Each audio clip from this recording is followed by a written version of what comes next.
Are you ready? Shall I ask questions? Mahabharata ಬರೆದವರು ಯಾರು? ವೇದವ್ಯಾಸ ಮಹರ್ಷಿ. ಪಾಂಡವರ ಹೆಸರುಗಳೇನು?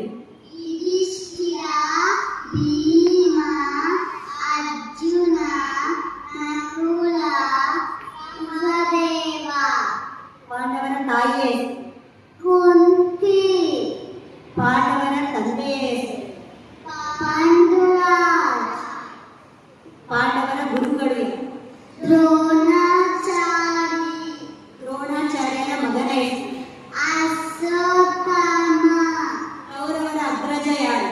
ದುರ್ಯೋಧನ. ದುರ್ಯೋಧನನ ತಂದೆಯ ಹೆಸರೇನು? ರಾಷ್ಟ್ರ. ದುರ್ಯೋಧನನ ತಾಯಿಯ ಹೆಸರು? ಗಾಂಧಾರಿ. ಗಾಂಧಾರಿಗೆ ಎಷ್ಟು ಮಕ್ಕಳು? 101. ಗಾಂಧಾರಿಯ ಕಣ್ಣಿಗೆ ಬಟ್ಟೆ ಯಾಕೆ ಕಟ್ಕೊಂಡಿದೆ?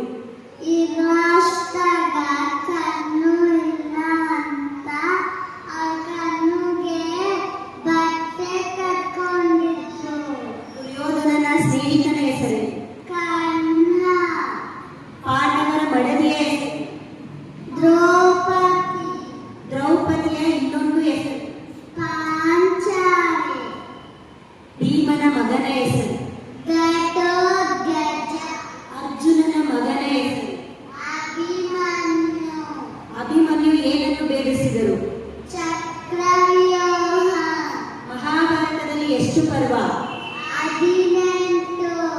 ಮಹಾಭಾರತದಲ್ಲಿ ಗೀತೆ ಬೋಧಿಸಿದವರು ಯಾರು? ಕೃಷ್ಣ. ಕೃಷ್ಣನ ತಂಗಿಯ ಹೆಸರೇನು? ಸುಭದ್ರ. ಕೃಷ್ಣ ಅರ್ಜುನನನ್ನು ಏನೆಂದು ಕರೆಯುತ್ತಿದ್ದರು? ಪಾರ್ಥ. ಯಾವ ಆಟದಲ್ಲಿ ಪಾಂಡವರು ತಮ್ಮ ಮಡದಿಯನ್ನ ಸೋತರು? ಪಗಡೆ. ದುರ್ಯೋಧನನ ಮಾವನ ಹೆಸರೇನು?